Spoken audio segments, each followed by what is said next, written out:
बिस्मिल्लाहिर्रहमानिर्रहीम। आज हमने खान साहब की जो अपील है N122 से वो फ़ाइल कर दी है और उसमें हमने ये दरख्वास्त की है कि वो 5 तारीख के लिए मुकर्रर की जाए, क्योंकि हमारे जो वकील हैं उज़ैर करामत भंडारी साहब वो कल सुप्रीम कोर्ट में बिज़ी है और इंशाल्लाह जो 5 तारीख को हम इसमें आर्गूमेंट करेंगे। और हमारी ग्राउंड बड़ी क्लियर है। आपने देखा कि उमैर न्याजी साहब को 2 हल्कों से डिसक्वालीफाई किया गया और उनकी दोनों अपीलें अपीलेट ट्रिब्यूनल पिंडी ने मंजूर कर ली हैं और हमें उम्मीद है कि खान साहब की अपील भी मंजूर होगी, क्योंकि इसमें कोई भी ऐसी ग्राउंड नहीं है जिस पे उनको डिसक्वालीफाई किया जा सके।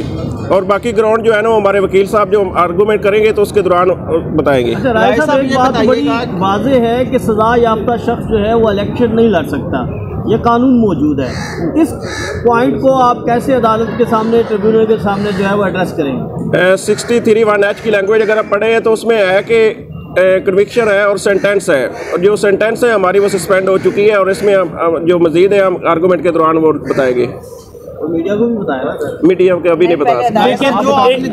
एक पॉइंट अपील फाइल उसी हवाले से पूछें कि अपील में आपने क्या नकायत बयान की हैं और जो तजवीज़ और तहरीर शुदा का मामला था वो अपील में आपने कैसे एड्रेस किया है? देखिए, जो हमारा प्रपोजर है वो आज भी इस हल्के का गज़ट नोटिफिकेशन के मुताबिक N122 का मेंबर है।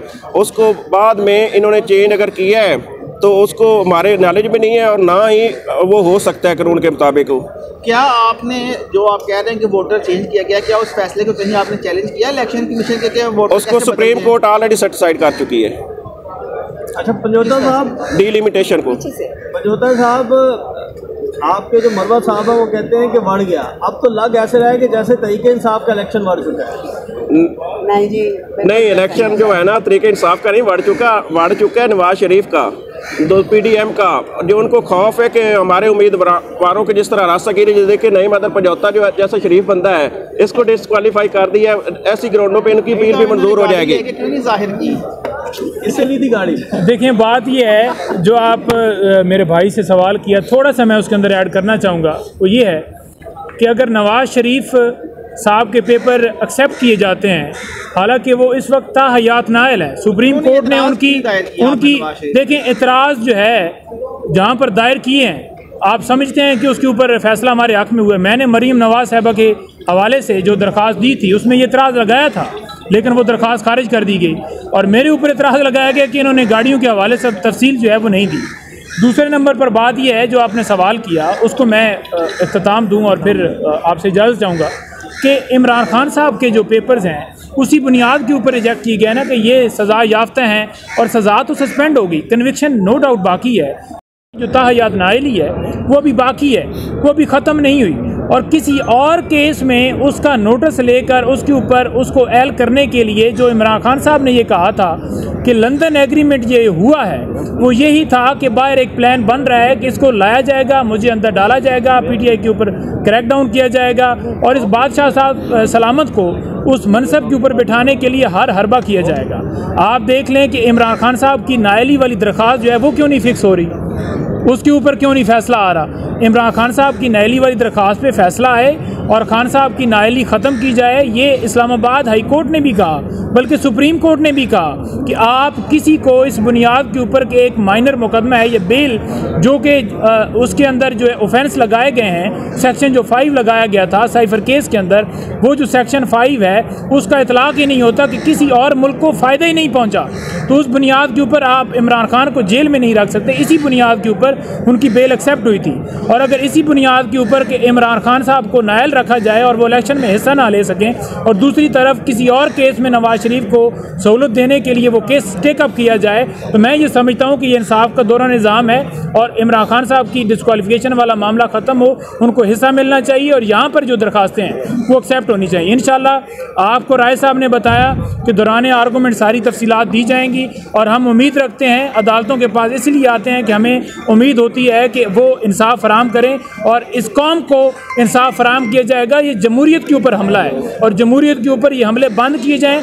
इस वक्त जो आप देख रहे हैं कि इलेक्शन कमीशन हो, निगरान हुकूमत हो, जिस तरह से उन्होंने कार्रवाई की और इस्लामाबाद हाई कोर्ट ने भी कहा कि ऐसा लग रहा है कि निगरान हुकूमत जो है वो इंतखाबात को डीरेल करना चाहती है। इससे ज़्यादा और क्या बात होगी अगर आंखें बंद कर लें, हम ये कहें कि ये दिन है और आगे वाला कहे कि नहीं रात है, हो दिन, पूरी कौम कहे ये दिन है, तो फिर ना माने तो फिर आपकी मर्जी है। अच्छा साहब ये बताइए कि आपका मुकाबला मरियम नवाज से भी है एक हल्के में, आपने 3-4 हल्कों से कागज जमा करवाए हैं, तो आप मरियम नवाज के मुकाबले में इलेक्शन लड़ने के लिए तैयार हैं? क्या इमरान खान ने आपको गो हेड दिया कि आपने मरियम नवाज के मुकाबले में इलेक्शन लड़ना है या हल्का तब्दील करेंगे? दूसरी जानिब सनम जवेद ने भी मरियम नवाज के खिलाफ जो है वो दायर की, लगता है पूरी मीडिया मरियम नवाज के पीछे पड़ गई है। देखिए, मरियम नवाज जो हैं वो पहले यहाँ से भागी हैं, उनको मुख्तलिफ मुकदमात में आपने देखा कि नए मुकदमात उनके ऊपर दर्ज कर दिए गए हैं, और आपने ये भी देखा कि ये भाग के वहाँ पर सरगोदा में गई हैं। जो ही वहाँ खान का एक छोटा सा जो है वो वर्कर या एक सामने आया, तो उन्होंने वहाँ से भी भागने का मुजाहरा किया, और उस भागने की वाज़ेह एग्जाम्पल ये है कि उन्होंने एतराज़ लगाया मेरे ऊपर कि किसी न किसी तरीके से तमाम जो सरगोदा के जितने इदारे थे वो लगे हुए थे कि कोई ऐसी चीज़ निकाली जाए कि इमरान खान के इस वकील का मुकाबला ना हो मरीम नवाज साहब से। सर्वे आया है तो 7% रिज़ल्ट आया है मरीम का, बाकी PTI है। और अगर ये समझते हैं कि वाकई इनकी पॉपुलैरिटी है और वाकई इनकी मकबूलियत है, तो फिर सियासी मैदान में मुकाबला करें ना। फिर कभी बल्ले के ऊपर अटैक करके, कभी इलेक्शन के वो हमारे प्रपोजर और सेकेंडरीज को उठा के, कभी जो है हमें सर्टिफाइड। मैं सरगोदा की RO के हवाले से बताना चाहता हूँ कि उन्होंने कहा कि मेरे पास मोर ही नहीं है। ठीक है जी, वो मोर फिर जो हमारे दोस्त हैं उन्होंने साथ मिलकर उनके अमले के साथ जाकर वो मोर बनवा के दी, फिर वो मोर लगी और फिर मुझे कापी मिली है। ये क्यों कर रहे हैं? फिर आए ना मैदान में मुकाबला करें। और अभी भी आर्डर नहीं दे रही है जो हमारे ROs हैं मुख्तलिफ कैंडिडेट्स को, जहाँ हमारे ये समझते हैं कि मुकाबला और स्ट्रांग कैंडिडेट है, उनके ROs आर्डर अभी भी प्रोवाइड नहीं कर रहे। हमने रिटें भी की हैं, पुलिस को वाज़ेह डायरेक्शन भी हो चुकी है, और उसके बावजूद भी वो कापी नहीं दे रहे। अब तक 800 से ज़्यादा उम्मीदवार थे जिनके नॉमिनेशन पेपर रिजेक्ट हुए हैं, कितने उम्मीदवारों की अपीलें फाइल हो चुकी हैं? आपके पास क्या डिटेल है?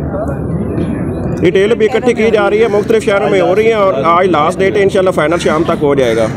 अभी भी आप देखें कि यहाँ दायरी ब्रांच में बड़ी लंबी लाइन लगी हुई है। नहीं, आप कह रहे हैं ना कि RO फैसले नहीं दे रहे, तो फिर अपीलें कैसे दायर हो रही हैं? नहीं, अपील मैंने कहा जहाँ स्ट्रांग हमारे कैंडिडेट है। नहीं, मैं उसके ऊपर बताना चाहूँगा, वो बात ये है कि जहाँ पर फैसले नहीं दे रहे वहाँ पर हम लगा रहे हैं फॉर्म 32 और 33, जो पहले लिस्ट लगी थी या जो बाद में अनाउंस की गई कि इस लिस्ट में आपका नाम नहीं आया, हम वो लगा के जो हमारे पास कोई भी एक एविडेंस या कोई भी चीज़ है हम साथ लगा कर फाइल कर रहे हैं, और वहाँ पर बता रहे हैं कि ये हमें उसकी कॉपियाँ नहीं दी जा रही। और अगर कोई कॉपी लेने जाए और उसे अगवा कर लिए जाए तो क्या ये इलेक्शन एक्ट के अंदर लिखा हुआ है? दूसरे नंबर पर बात यह है कि जो तमाम हल्के हैं, हर हल्के से जो उम्मीदवार इन पर्सन उसको किया गया, उसकी दरख्वास्त रिजेक्ट की गई है। हर एक शख्स अपने अपने तौर पर वहाँ पर जा रहा है, क्योंकि ये एक पटिशन नहीं है कि उसके अंदर तमाम लोगों के नाम डालने हैं। मैं हूँ, राय साहब हैं, उमैर साहब हैं, कोई भी है, तो वो सारे अपने अपने हल्कों से खुद जो उनके ऊपर इतराज़ लगा है वो पटिशन दायर कर रहे हैं। लेकिन मामला ये है कि ये टाइम दिया गया है 10 तारीख तक,